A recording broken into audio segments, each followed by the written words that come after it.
नमस्कार, मैं हूं सतीश शर्मा और आप देख रहे हैं कमेंट टुडे टीवी। मैं दलित हूं, मैं मजबूर हूं, मैं लावारिस हूं और मैं सड़क पर पड़ा हूं। अब मैं कहां जाऊंगा? मेरे पास रहने के लिए कोई घर ठिकाना नहीं है। मैं फुटपाथ पर पड़ा हूं। नरेंद्र मोदी ने मेरे सामान को घर के बाहर फेंकवा दिया है। नरेंद्र मोदी के इशारे पर यह सब कुछ किया गया है। और चाहते क्या मालूम है? नरेंद्र मोदी चाहते हैं कि मैं आईएएस अधिकारी पूरन कुमार की तरह आत्महत्या कर लूं, लेकिन मैं मरने वाला नहीं हूं, मैं आत्महत्या नहीं करूंगा। नरेंद्र मोदी चाहे तो मेरी हत्या करा दें, क्योंकि मैं दलित हूं। जानते हैं ये शब्द किसके हैं? ये शब्द हैं उदित राज के। जी हां, उदित राज कांग्रेस का एक बड़ा दलित चेहरा है, कांग्रेस के बड़े नेता हैं, दलितों के मसीहा माने जाते हैं। 2014 से लेकर 2019 तक यही उदित राज भारतीय जनता पार्टी में सांसद थे, दिल्ली से सांसद थे, और ये नरेंद्र मोदी की जी हजूरी करते थे। लेकिन जब सांसद बनने के बाद इन्होंने कोई काम नहीं किया तो अगली बार पार्टी ने टिकट नहीं दिया, इन्होंने पार्टी छोड़ दी और कांग्रेस ज्वाइन कर ली। अब कांग्रेस ज्वाइन करने के बाद इनके सुर बदल गए और ये केवल एक ही मुद्दे पर बात करते थे, और मुद्दा होता था नरेंद्र मोदी, भगवा, सनातन, हिंदू के देवी देवता। लगातार इनके ऊपर हमला करते थे, लगातार बोलते रहे, और इनकी बोली पर किसी को कोई आपत्ति इसलिए नहीं हुई क्योंकि उदित राज अपना जनाधार खो चुके, इनके पास कुछ बचा उचा नहीं था। उदित राज को दिल्ली में एक बंगला मिला था, और ये बंगला उदित राज को नहीं बल्कि ये बंगला सूत्र ये कहते हैं ये बंगला उनकी पत्नी सीमा राज के नाम अलॉट किया गया था। क्योंकि सीमा राज जो है वो आईआरएस की बहुत बड़ी अधिकारी थी, इसीलिए उनको बंगला अलॉट कर दिया था अधिकारियों ने। बंगला वो था जिसमें मंत्री और सांसद रहते हैं, कई एकड़ में फैला हुआ बहुत आलीशान बंगला था। लेकिन 30 नवंबर 2024 को सीमा राज रिटायर्ड हो गई। अब सीमा जो अधिकारी थी वो रिटायर हो गई, और उदित राज न सांसद थे, न विधायक थे, न कोई इनके पास पद था, तो दोनों तो पैदल थे। नियम यह है कि रिटायरमेंट के 6 महीने के अंदर आपको बंगला छोड़ देना है। लेकिन होता यह है कि हिंदुस्तान में एक परंपरा चली आ रही, जिसको जो अलॉटमेंट हो जाता है वो अपना पुश्तैनी मान लेता है। और यही कारण था कि लगभग 6 से ज्यादा नोटिस देने के बाद भी ना तो उदित राज ने बंगला छोड़ा और न ही सीमा राज ने वो बंगला छोड़ा, बल्कि नोटिस का जवाब नहीं दे रहे थे और अपने बचाव के लिए वो न्यायालय की शरण में चले गए थे। लेकिन नियम तो नियम है, क्योंकि जब नियम है कि 6 महीने में आपको बंगला छोड़ना है और 30 नवंबर को 1 वर्ष आपका पूरा हो जाएगा, और आप लगातार कोई ना कोई बहाना करके उसमें लगातार रह रहे थे।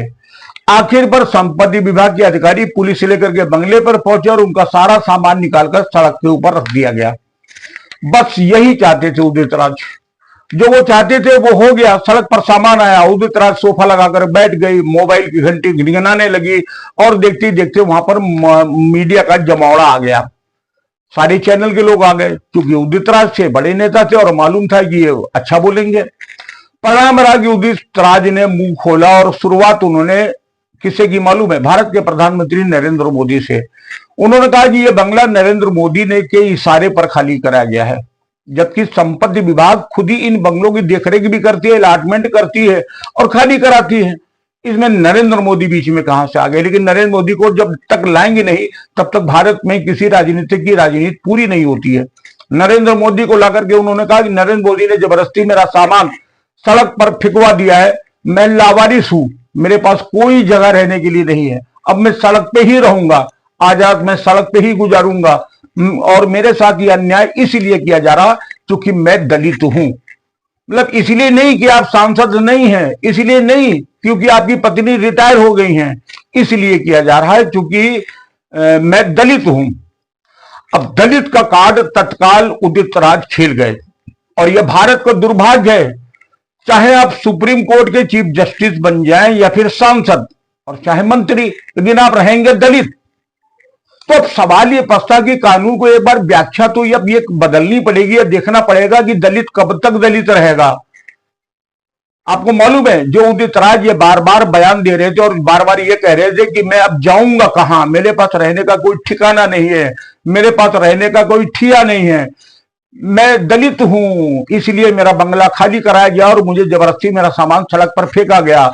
लेकिन उदित राज ये सब कुछ बोलने और बयान देते समय ये भूल गए थे कि 2014 को जब लोकसभा का चुनाव लड़े थे तो उसमें नियमतः उन्हें अपनी संपत्ति को देना पड़ता है। और उस समय एफिडेविट में उदित राज ने यह स्वीकार किया था कि उनके पास 10 करोड़ रुपए से अधिक की संपत्ति है। गौर करिए, 10 करोड़ से अधिक की संपत्ति उदित राज के पास है, लेकिन वो दलित हैं। उदित राज का सामान सरकारी बंगले से बाहर रख दिया गया। अब वो जाएंगे कहां?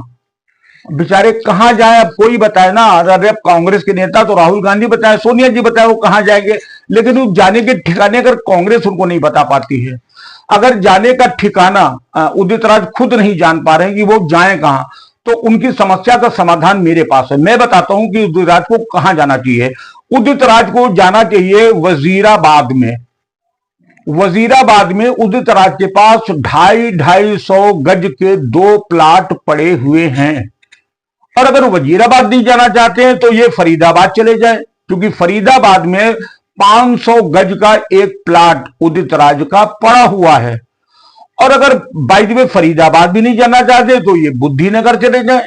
अब बुद्धिनगर में, जो दिल्ली में है, बुद्धनगर में इनके पास 5 पड़ा हुआ है। तो अगर आप वजीराबाद नहीं जाना चाहते हैं, जहां 250 फीट के 2 प्लाट, 250 गज के 2 प्लाट आपके पास पड़े हैं, आप फरीदाबाद नहीं जाना चाहते हैं, जहां 500 स्क्वायर फीट 500 गज का एक प्लाट आपका पड़ा है, आप बुद्धनगर भी नहीं जाना चाहते हैं, जहां 50 गज का एक प्लाट आपका पड़ा है, तो सबसे बेहतर यह कि आप गोवा चले जाइए। हाँ, गोवा चले जाइए, क्योंकि गोवा में 404 अब गोवा चले जाइए, क्योंकि गोवा में 870 स्क्वायर फीट का एक बहुत आलीशान और शानदार फ्लैट उदित राज के नाम है। ये उदित राज की संपत्ति है। एक बार फिर से सुनिए, वजीराबाद में 250 गज के 2 प्लाट, फरीदाबाद में 500 गज का एक प्लाट, बुद्धनगर में 500 गज का एक प्लाट, और गोवा में 870 स्क्वायर फीट का आलीशान एक फ्लैट। ये संपत्ति इन्होंने 2014 में एफिडेविट में लिख के दी थी।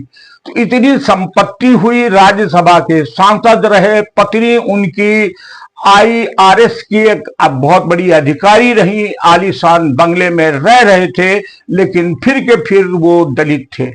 वो दलित हैं। अब चाहे चीफ जस्टिस वाला मामला हुआ हो, वो भी दलित हैं, ये भी दलित हैं। और भारत में दलित दलित ही रहेगा, भले वो प्रधानमंत्री हो जाए, राष्ट्रपति हो जाए, चीफ जस्टिस हो जाए, कुछ भी हो जाए, दलित दलित रहेगा। लेकिन दुर्भाग्य की बात है, वो वास्तव में वो दलित जो झुग्गी झोपड़ी में रह रहे हैं, जिन्हें 2 वक्त की रोटी नहीं मिल रही है, जिनके पास सर छिपाने के लिए छत नहीं है, जिन्हें तन ढकने के कपड़े मैसर नहीं हो पा रहे हैं, उन दलितों के बारे में ये कभी नहीं सोचते हैं। ये दलित नेता केवल अपना पेट भरते हैं, अपनी तिजोरी भरते हैं, अपनी संपत्ति बनाते हैं और अपनी छाती कूट कूट कर अपने को दलित होने, नेता होने का दंभ भरते रहते हैं। लेकिन असली दलितों तक न ये जाते हैं, न इनको जानकारी है, और न ये दलितों का उत्थान करना चाहते हैं। सरकार को यथाशीघ्र कुछ नियम परिवर्तित करने पड़ेंगे, अन्यथा दलित का आया हुआ पैसा यही मोटे दलित हड़पते रहेंगे और मासूम असली हकदार दलित फुटपाथ पर एड़ियां रगड़ता रहेगा। फिलहाल उदित राज की यह राजनीति उदित राज को कहां ले जाएगी, और अगर कांग्रेस इसमें हस्तक्षेप करके उनकी सुर में सुर मिलाती है तो उसे भी सोचना चाहिए कि वो देश में जाति राजनीति के नाम पर कौन सा जहर खोल रहे हैं। फिलहाल उदित राज के इस बयान को किसी ने गंभीरता से नहीं लिया है। उदित राज दलित होने का और फुटपाथ पर होने का, मजबूर होने का स्वांग और ढोंग आज भी रच रहे हैं।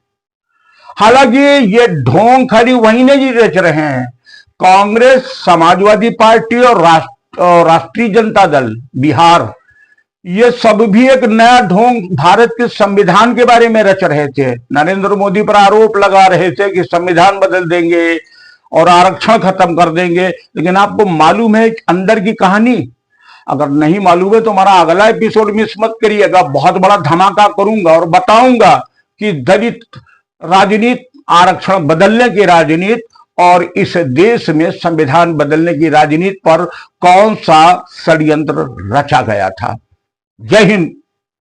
कार्यक्रम अच्छा लगे तो लाइक कर दीजिएगा, शेयर भी कर देना। अगर आपका मन करे तो इसको शेयर भी करिएगा। अगर राष्ट्रवादी हैं तो चैनल को सब्सक्राइब करना तो आपका कर्तव्य ही बनता है। जय हिंद।